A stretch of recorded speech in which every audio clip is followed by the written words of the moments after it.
예수님은 공생의 기간 동안 전도를 아주 열심히 하셨습니다. 마가복음 1장 38, 9절을 보면 이르시되 우리가 다른 가까운 마을들로 가자. 거기서도 전도하리니라고 했습니다. 여기서도 전도했는데 거기도 전도하겠다. 내가 이것을 위하여 왔노라 하셨고 39절에 보면 실제로 온 갈릴리에 다니시며 전도하셨다라고 나와 있습니다. 교회도 그 일을 해야죠. 예수님이 하신 일을 뒤따라서 열심히 하는 것이 교회의 사명인 겁니다. 해서 부지런히 복음을 전해야 합니다. 전도함으로 예수님을 알게 해야 하는 것이죠. 초대교회도 그 일을 열심히 했습니다. 사도행전 5장 42절에 보면 그들이 날마다 성전에 있든지 집에 있든지 예수는 그리스도라고 가르치고 또 뭘 했어요? 전도했다라고 나와 있습니다. 전도를 했는데 첫째 줄에 보면 날마다 했고요. 또 성전에 있든지 집에 있든지 어디에 있든지 날마다 어디에 있든지 그들은 전도했다라는 겁니다. 그것이 이 초대 교회의 모습이었습니다. 교회는 초대교회를 늘 쫓아가야 합니다. 그것이 교회 갱신이고 개혁이죠. 갱신과 개혁이라 함은 없는 것을 새롭게 하는 것이 아니라 원래 있었던 좋은 것을 되찾는 것입니다. 초대교회는 열심히 전도하는 교회였어요. 그것을 되찾아서 열심히 전도하는 교회가 개혁되고 갱신되는 교회인 겁니다. 교회는 그리하여 이 복음을 전도를 열심히 해야 하는데요. 우리가 전해야 할 도는 무엇일까요? 도가 이제 복음이라고 할 수 있는데 전도 시에 우리가 제시해야 할 복음의 내용이 무엇인지 단계를 나누어서 한번 같이 살펴보고자 합니다. 제가 드리는 말씀의 내용을 쫓아서 좀 비슷하게 전도할 수 있으면 참 좋겠다 싶습니다. 첫 번째 단계는요, 먼저 이 풍성한 삶에 대해서 이야기를 해야 합니다. 하나님은 인간에게 아주 풍성한 삶을 허락해 주셨죠. 애초에 보시는 사진만 보아도 어때요? 참 마음이 평안하고 또 풍요로워지는 느낌이 들지 않습니까? 하나님은 원래 저렇게 살게 하신 거예요. 하나님이 인간에게 처음 주신 에덴 동산은 어떤 곳이었습니까? 그야말로 걱정할 게 없고 평안과 안정, 또 풍요로움이 넘쳐나는 곳이었습니다. 모자람이 없고 아쉬움이 없는 곳이었어요. 기쁨이 넘치고 안전하여서 아주 자유롭게 지낼 수 있는 곳이 에덴 동산이었습니다. 하나님은 그 에덴 동산에서 인간이 모든 것들을 다 누리며 살 수 있도록 허락해 주셨죠. 정말 풍성한 것을 주셨던 겁니다. 딱 하나 금지한 것이 있죠. 선악을 알게 하는 나무의 열매를 따먹지 말라고 하셨는데 그것도 인간의 자유를 제한한 것이 아니라 에덴 동산의 주인이 누구인지 알려주는 표시였어요. 주인이 누구인지는 알고 지내야 하지 않겠습니까? 그걸 표시하기 위해 이제 금단의 열매를 주셨고 또 여기 이 선을 넘어가면 안 된다라는 이 선을 그어주는 안전 장치였습니다. 그 안에서 인간은 하나님의 모든 좋은 것들을 누리며 아주 행복하게 살 수 있었던 것이죠. 에덴 동산에서 인간의 영혼, 육은 완전할 수 있었던 겁니다. 그렇게 풍성한 삶을 잘 살았는데 두 번째로 죄로 인한 단절이 왔습니다. 죄로 인해서 그 풍성한 삶이 깨어져 버리고 말았던 것이죠. 원래 하나님과 사람의 사이는요, 떨어져 있지 않고 붙어 있었어요. 그래서 하나님과 친밀히 교제하며 하나님께 속한 좋은 것들을 다 누리며 살아갈 수 있었습니다. 그러나 인간이 선악과를 따먹음으로 세상의 주인이 누구인지를 망각했어요. 그때 죄가 들어와서 하나님과 사람의 친밀한 관계를 끊어 놓았고, 인간은 하나님이 주시는 축복을 더 이상 온전히 얻지 못하게 되었고, 하나님께 속한 것을 마음껏 누리지 못하는 상태가 된 것입니다. 세 번째로, 저 죄로 인해서 인간과 이 세상에는요, 어둠이 쌓이기 시작했습니다. 우리의 영은요, 이 죄로 인해 오염되었어요. 죄인으로 날 때부터 죄를 지니는 원죄를 지니게 되었습니다. 여러분, 인간은 원래 죄를 지을 수도 있고 안 지을 수도 있는 상태였어요. 성 아우구스티누스의 인간론에 의하면 인간을 네 단계로 영적 상태를 나눌 수 있는데, 범죄하기 이전에 이 가운데 보면 죄를, 가운데 위에 보면 죄를 지을 수도 있고 죄를 짓지도 않을 수도 있는 상태였습니다. 그 옆에 라틴어가 나와 있는데요, 포세 빼까레 에트 포세 논 빼까레라고 되어 있어요. 포세라는 것은 할 수 있다라는 뜻이고, 빼까레라는 것은 죄를 짓다라는 뜻입니다. 에트는 그리고라는 뜻인데요, 죄를 지을 수 있고 짓지 않을 수도 있는 상태였다라는 거예요. 그런데 아담이 죄를 짓고 난 이후에 어떤 상태가 되었습니까? 둘째 상태에 보면 논 포세 논 빼까레라고 되었습니다. 죄를 짓지 않을 수 없는 상태가 되었다라는 뜻이죠. 그래서 인간은 아담의 범죄 이후로 태어날 때부터 원죄를 지니고 죄를 짓지 않을 수 없는 상태의 모습이 된 것입니다. 죄로 인해 하나님과 단절되는 영적 죽음이 찾아온 것이죠. 게다가 우리 마음은요, 상처를 잘 받고 분노가 쌓이고 또 미움이 생깁니다. 하나님으로부터 멀어지면서 이 인간 세상에는요, 살인, 폭력, 거짓, 음란, 절도가 끊이질 않습니다. 죄악으로 인해 이 부패한 죄로 관영한 세상이 된 것입니다. 그 죄로 인해 인간은 결국 사람의 두 번째 보면 심판이라고 되어 있어요. 하나님의 심판을 받을 수밖에 없게 된 것이죠. 그래서 인간에게 고통으로서의 사망이 찾아왔습니다. 원래 죄짓기 이전에 인간은요, 육체적 죽음이 있기는 있어도 그 죽음이 고통이 아니었을 거예요. 하지만 범죄한 이후로 인간은 죽게 되었고, 그 죽음이 고통으로 그리고 절망으로 다가오는 사망이 된 것입니다. 늙고 병들고 고통 속에서 소망 없이 죽어가는 인간이 된 것이죠. 네 번째로, 사람들은요, 그게 고통스럽기 때문에 저 죄의 골짜기를 극복하고자 하는 마음이 있어요. 어떤 사람들은 선행의 공로를 쌓고 또 도덕적으로 깨끗한 삶을 살기도 하고요. 또 교육이나 철학이나 예술을 통해서 그 죄의 골짜기를 극복하려고 하기도 하고, 또 어떤 사람은 종교 의식을 충실히 행함으로 이 죄의 골짜기를 건너 하나님께 나아가려고 합니다.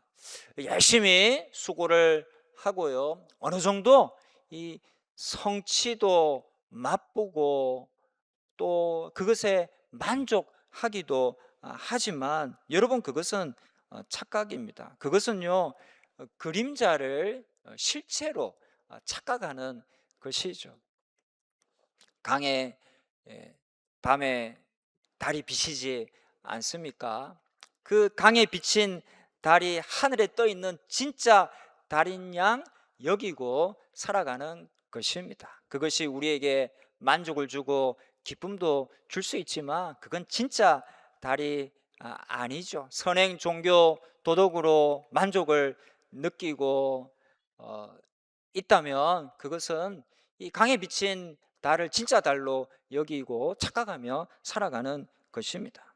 인간의 힘으로는 하나님의 의의 수준에 결코 이를 수 없고 구원받을 수 없는 것이죠. 이와 같은 것들로는 인간이 결코 구원받을 수 없어요. 죄의 골짜기를 건너갈 수 없는 것입니다. 보시는 바와 같이 선행 종교 도덕이 다 한계가 있는 겁니다. 그것은 마치 인간이 헤엄을 쳐서 부산에서 태평양을 건너 미국까지 갈 수 없는 것과 같은 거예요. 그것은 불가능한 일입니다. 소크라테스 같은 아무리 뛰어난 철학자도, 성철 선인 같은 고매한 성직자도, 헤라클레스 같은 힘센 사람도, 테레사 수녀 같은 헌신적인 봉사를 한 사람이라 할지라도 이 가정을 이루어 나름 행복하게 만족감을 느끼며 살아가는 사람이라 할지라도 스스로의 힘으로는 구원받을 수가 없는 것이죠.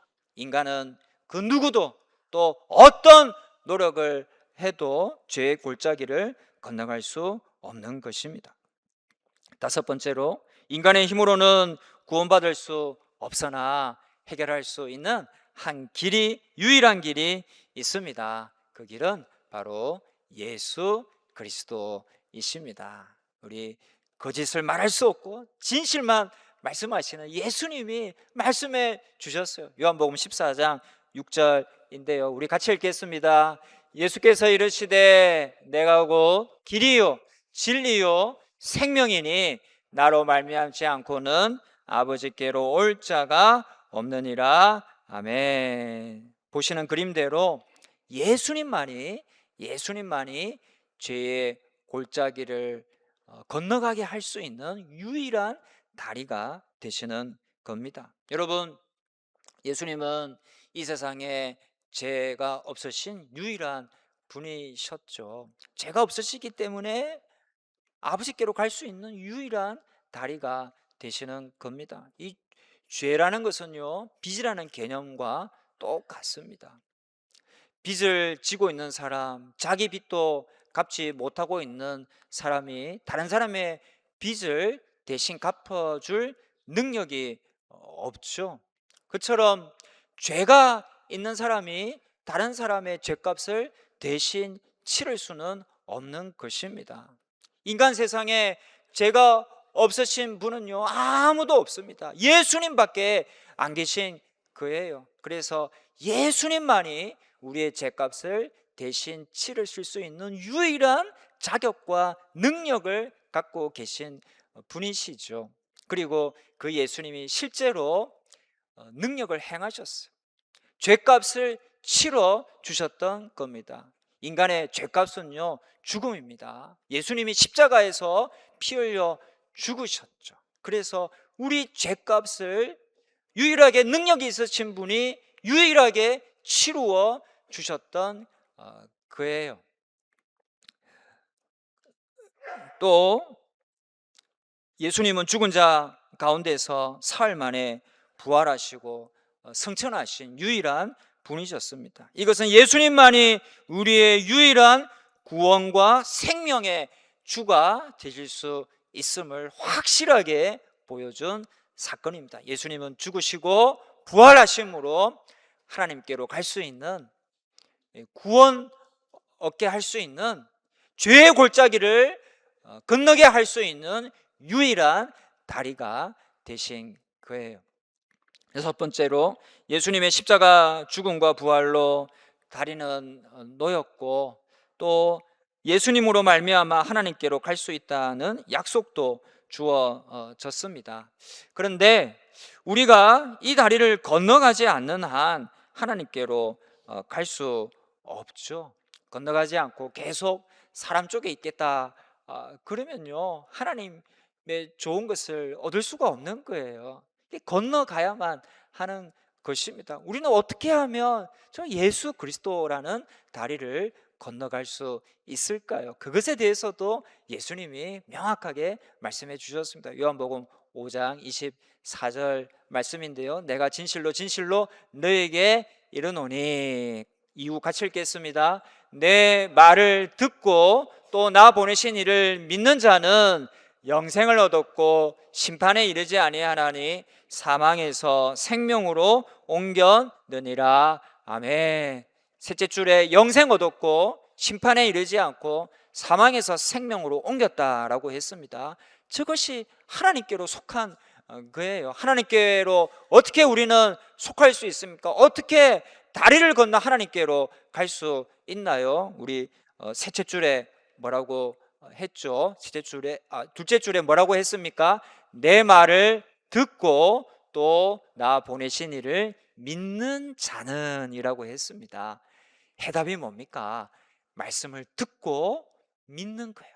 예수님을 믿고 아들을 보내신 하나님을 믿는 것입니다. 듣고 믿는 거예요. 듣고 믿음으로 우리는 저 다리를 건너서 하나님께로 갈 수가 있는 것이죠. 여러분, 우리가 미국 가려면 어떻게 해야 합니까? 헤엄쳐서는 절대 갈 수 없죠. 비행기 타야 됩니다. 비행기가 있다는 소식을 듣고 그 비행기를 믿어야 돼요.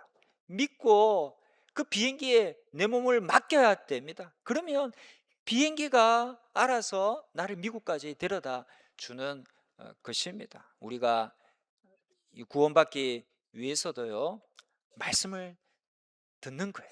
그리고 예수님을 믿는 것입니다. 믿고 그 예수님께 나를 맡기는 것입니다. 그러면 우리가 비행기 덕에 미국에 갈 수 있듯이 그 예수님 덕에 우리가 하나님께로 갈 수가 있는 것이죠. 그럴 때 우리는 구원받고 하나님께로 가서 하나님께 속한 모든 좋은 것들, 영생을 얻고 심판을 받지 않고 생명으로 옮기고, 그리고 이 세상에서도 주님과 더불어 살아가며 하나님의 사랑을 받고 또 안정감을 누리며 의미 있는 인생으로 살아가게 되는 것입니다. 듣고 믿어야 된다라는 것이죠. 일곱 번째로 제가 믿는다라고 했는데요, 이 믿는다라는 것이 구체적으로 어떤 의미인지 이 개념이 잘 안 잡힐 수가 있어요. 그것에 대해서도 예수님이 말씀을 하셨죠. 요한복음 1장 12절에 보면 같이 읽겠습니다. 영접하는 자 곧 그 이름을 믿는 자들에게는 하나님의 자녀가 되는 권세를 주셨으니 라고 했습니다. 둘째 줄에 하나님의 자녀가 되었다, 그건 하나님께 속했다라는 의미인데요, 어떻게 속하게 됩니까? 첫째 줄에 영접하는 자 곧 그 이름을 믿는 자라고 했습니다. 저 첫째 줄에 믿는 게 뭔가라는 것이 명확하게 나와 있죠. 영접하는 자 곧 믿는 자라고 했습니다. 영접하는 자와 믿는 자가 같은 거예요. 저 말은 영접하는 것은 믿는 것이다라는 의미입니다. 도식으로 나타내면 영접이 믿는 거다라는 것이죠. 저렇게 이퀄로 되어 있을 때는요, 앞뒤를 바꿔도 똑같은 의미와 가치를 지니고 있습니다. 즉 믿는 것은 영접하는 것이다라는 의미가 되는 것이죠. 여러분, 우리는 예수 그리스도의 말씀을 듣고 믿어야 하나님께 속하게 되는 거예요. 근데 믿는 게 뭡니까? 저것에 의하면 믿는 게 뭐죠? 영접하는 것이다. 영접하는 것이 믿는 것이다 라는 것입니다. 그래서 저 예수 그리스도 십자가 위에 영접이라고 나와 있어요. 우리는 영접함으로 믿음을 갖게 되는 것입니다. 믿음이란 예수님을 진심으로 의지하고 나의 마음과 삶에 예수님을 영접하는 것, 즉 모셔드리는 것을 의미하는 겁니다. 모셔드릴 때에, 영접할 때에 우리 주님께서 또 주신 약속이 있죠. 요한계시록 3장 20절인데요. 볼지어다 내가 문 밖에 서서 두드리노니 누구든지 내 음성을 듣고 문을 열면이라고 했습니다. 즉 영접하면이라는 의미예요. 영접하면 어떤 일이 벌어지느냐. 셋째 줄 넷째 줄 같이 읽겠습니다. 내가 그에게로 들어가 그와 더불어 먹고 그는 나와 더불어 먹으리라. 아멘. 영접하면 하나님과 친밀한 교제가 이루어지고 하나님의 좋은 것을 누리며 하나님이 함께하는 복된 삶을 살게 된다라는 거예요. 그 약속을 우리에게 주셨습니다. 모셔드릴 때 들어오신다고, 우리와 함께 하신다고, 하나님의 좋은 것을 우리에게 주신다고, 하나님의 자녀가 된다라고 약속해 주셨어요. 이 약속을 의지해서 우리가 예수님을 영접, 즉 믿는 것입니다. 이것이 전도시 전해야 할 복음입니다. 여기까지 전하면 제대로 복음을 전한 것입니다. 그리고 상대방에게 이제 그 선택의 기회를 주어서 그러면 이 믿겠느냐라고 이제 선택할 수 있게 해야죠. 그래서 믿는다라고 하면 이제 마지막에 영접 기도를 하시면 됩니다. 우리 함께 영접 기도를 같이 읽어 보시겠습니다. 하나님, 저는 죄인입니다. 예수님이 저를 사랑하셔서 저의 죄를 대신 지고 십자가에 못 박혀 죽으시고 부활하신 사실을 믿고 감사드립니다. 이제 예수님을 저의 구원과 생명의 주로 믿고 제 마음에 모셔드립니다. 제 마음에 들어오셔서 제 삶을 인도해 주세요. 예수님 이름으로 기도합니다. 아멘. 저렇게 영접 기도로 마무리하시면 아주 좋은 전도가 될 것이고, 그리고 또 근처에 교회 다니시라고 또 교회 다닐 것을 권면하셔야죠. 우리 구로일동 사람에게 전도한다면 어느 교회 나가시라고 권면해야 될까요? 신도교회 나오시라고 권면하시면 아주 좋은 전도가 될 것입니다. 우리가 전도한다라고 해서 성경을 다 알릴 수도 없고 예수님을 전한다고 해서 복음서를 다 읽어줄 수도 없고요. 어려운 신학 이론을 말한다고 한들 오히려 역효과만 낳기 십상일 것입니다. 그러나 이 정도의 이야기는 해줄 수 있는 것이 좋습니다. 이야기를 나눌 수 있는 전도 대상자에게 이 이야기를 꼭 전해 주십시오. 그것은 세상에서 가장 아름다운 이야기이고 가장 가치 있고 보람되고 의미 있는 이야기가 될 것입니다. 그것은 이 생애만이 아니라 저 생애까지, 우리 이 세상에서 인생만이 아니라 우리의 영혼을 좌우할 수 있는 이야기이기 때문입니다. 여러분, 예수님만이 우리의 소망이요 영원한 내 편이십니다. 그러기에 예수님 밖에 믿을 리가 없고 유일한 믿을 리가 예수님밖에 안 계시기에 우리는 이 예수님을 전하는 전도를 열심히 해야 하는 겁니다. 지난 수요일 기도회 때도 말씀드렸지만 우리는 살아가면서 내 편이 되어줄 사람을 찾아요. 그런데 아무리 찾아도요 영원히 내 편 되어줄 사람이 있을까요? 우리는 자식들을 기대합니다. 잘 키워놓으면 내 편 되어 주겠지. 그런데 그렇디까? 키워놓고 보면요 부모 마음 몰라요. 그리고 결혼하고 나면 자기 부인, 자기 새끼 챙기기도 바쁩니다. 먹고 살기에 정신이 없어요. 부모 편 되어줄 여유가 없습니다. 어차피 남들 사람이에요. 너무 기대하지 마십시오. 친구는 내 편 되어줄 것 같습니다. 좋을 때는 그렇죠. 하지만 어떤 일이 생길 수 있고요. 그 일로 한순간에 남남이 될 수도 있는 것이 친구입니다. 믿을 만한 내 편 아니에요. 그래도 배우자가 내 편이 되어줄 것 같은데 꼭 그렇지도 않습니다. 어떤 때는 원수보다 못해요. 아니, 자주 그럴 때가 있어요. 그래서 남자 배우자를 가리켜 남편이라고 하는지도 모르겠습니다. 아내도 마찬가지죠. 아내는 안해, 즉 내 안에 해같이 빛나는 존재에서 아내라는 말이 나왔다는 확인 불가의 설이 있기는 하지만요, 그렇다고 한들 사람이요 자꾸 변하죠. 변심하게 되고요, 또 변심하지 않아도 언젠가는 떠나보내야 하고 헤어져야 하는 겁니다. 그런 아내도 영원히 내 편이 되어줄 수는 없는 것이죠. 여러분 생각해 보십시오. 누가 영원한 내 편이 되어줄 수 있을까요?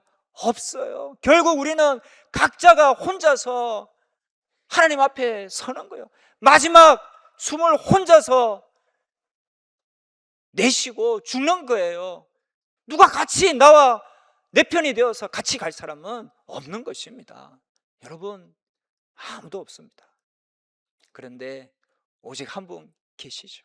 이 세상만이 아니라 저 세상에서도 내 편이 되어 주셔서 나와 함께 하시고 나를 위하시고 나를 변호해 주실 분 오직 한 분 계십니다. 요한일서 2장 1절에 보면 나의 자녀들아 내가 이것을 너에게 쓰면 너희로 죄를 범하지 않게 하려 함이라. 만일 누가 죄를 범하여도 아버지 앞에서 우리에게 대언자가 있으니 곧 누구십니까? 예수 그리스도시라라고 나와 있습니다. 우리에게 대언자가 있다라는 것은요, 변호사가 있다라는 겁니다. 이 세상만이 아니라 저 세상 하나님 앞에 설 때에도 나를 변호해 줄 변호사가 있다라는 거예요. 내 편이 되어서 나를 위해 주는 사람이 있다라는 겁니다. 그분이 누구십니까? 곧 의로우신 예수 그리스도시다라고 말씀하고 있는 겁니다. 그분은 내 편이 되셔서 끝까지 나를 변호하시는 승률 100% 변호사이십니다. 그러니 예수님 말고는 믿을 사람이 없는 거예요. 예수님 말고는 영원토록 내 편 되어줄 사람이 없는 것입니다. 예수님만이 나의 영원한 소망이 되시고 또 생명이 되시는 것입니다. 예수님만이 길이요 진리요 생명 되시기에 예수님이 아니고는 하나님께로 갈 수 없습니다. 바로 이 유일한 길 대신 예수 그리스도, 예수 그리스도가 유일한 길이다, 유일한 우리의 구주요 이 세상의 주인이시다 라고 전하는 것이 바로 전도입니다. 예수님만이 생명이요 소망이기에 이 전도를 초대교회 때부터 열심히 했고요, 사도행전은 목숨 바쳐 전도한 사도들의 기록입니다. 오늘의 교회도 이것을 이어받아 열심히 전하는 것이죠. 그를 알게 하는 겁니다. 우리 교회도 쫓아가려고 애를 쓰고 있습니다. 우리 교회는 매주 화요일에 전도 모임을 가집니다. 이제 곧 매주 화요일 2시에 하반기 전도대 모임을 시작할 것이고요, 또 올해 상반기에는 우리 퇴근하는 직장인들을 대상으로 직장인 전도도 한 적이 있고요, 또 학교 앞 전도, 입학식 전도, 또 졸업식 전도를 하기도 했습니다. 한겨울에 저렇게 전도하기도 했고요, 또 우리 아이들 학생들이 좋아하는 게 떡볶이입니다. 그래서 떡볶이를 만들어서 저렇게 학교 앞에서 전도하면 제 떡볶이가 인기가 좋아요. 어린이들 학생들이 많이 몰려서 먹고 또 전도지를 받아 가기도 합니다. 저런 모든 일들이 예수 그리스도 안에 있는 생명을 전하는 일입니다. 전도하려면요 시간도 들여야 하고 땀도 흘려야 합니다. 또 전도하다 보면 거절감을 느끼기도 하고 민망해지는 순간도 있어요. 그렇게 수고가 필요한 것이 전도입니다.